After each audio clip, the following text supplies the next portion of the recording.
Howdy folks, let's talk about Trader Joe's. So you guys must think I was really hungry and thirsty when I put together the cases for this class because last week we had cola, this week we have groceries.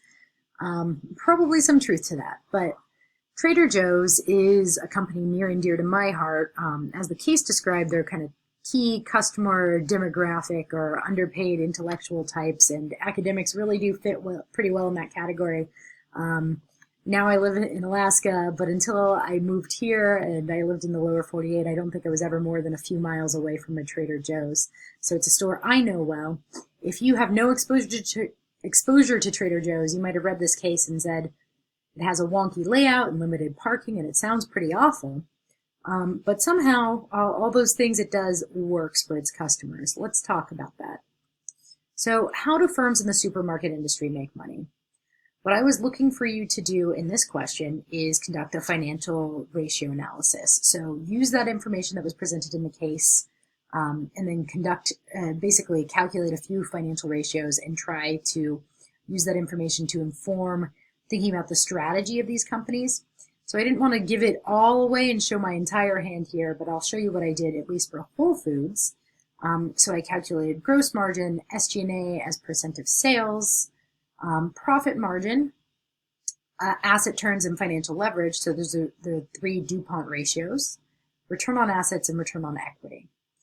So that gross margin tells me essentially how much money is left over as a company sells its goods or services, what's left over after they pay basically for the cost of those goods and services sold. So in this case, Whole Foods, and like I said, I'm not showing you what their competitors are making. It has a healthy gross margin, and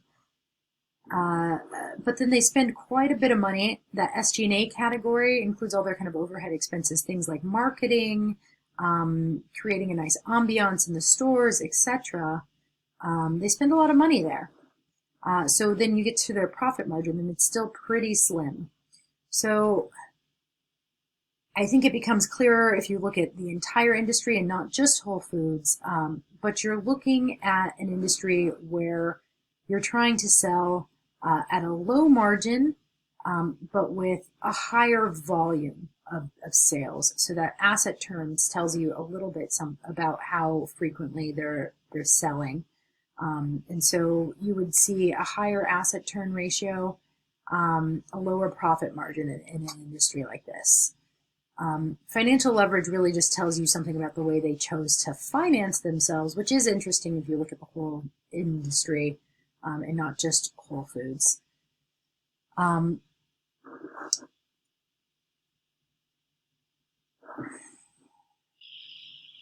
So how do the results reflect the different strategies pursued by those four firms? So here, again, I'm not going to show you all four companies, but I'd like to think about the connection between financial information and strategy. So I already told you the industry overall is going to have high inventory turns. I didn't calculate inventory turns, but asset turns kind of is a proxy for that. And kind of low profit margins. But even within the set of four companies, there's kind of a wild variation in profit margin.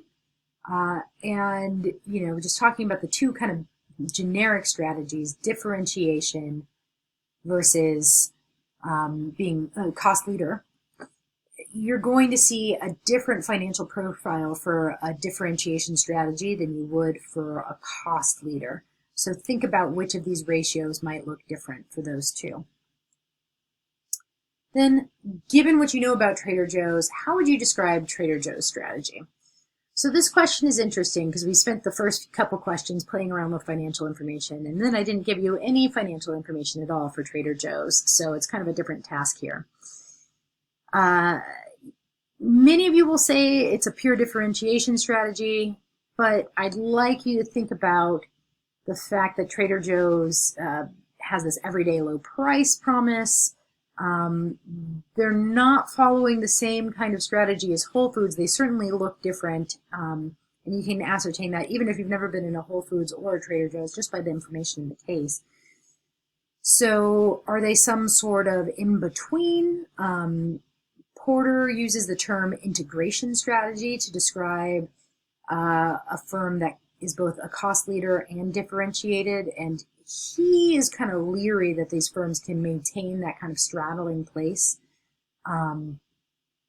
long term. Then there's Kim and Malburn, which I don't think I assigned that reading, but they coined the term blue ocean strategy, and they argue that you can be both a cost leader and differentiated if you define your own kind of niche that you compete in and constantly innovate. So they have a slightly different take on it. They're a little less skeptical than Porter. So you might put Trader Joe's in that space because they certainly are different than their competitors. Most of you probably gleaned that they're certainly a niche player. They don't provide all things to all people. They target very specific customers. So again, you could go back to the types of positioning, needs, access, and you definitely are seeing maybe a needs-based positioning for a specific demographic of customers. I'd like to think about what Trader Joe's does and doesn't do in terms of a value chain analysis. So I didn't ask you to complete a value chain analysis for this case, but it's a useful tool to think about.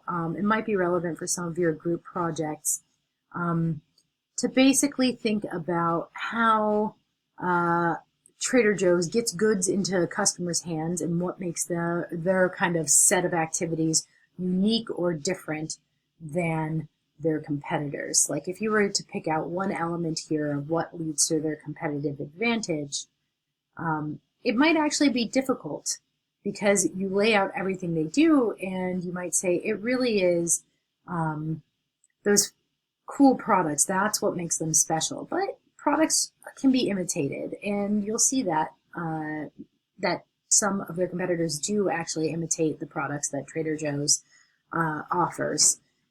The one piece that's most difficult to probably imitate is this piece up here, culture.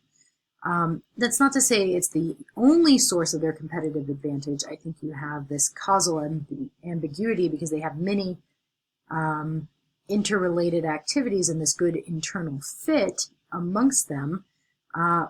But these soft, intangible elements like culture are probably the hardest to replicate easily.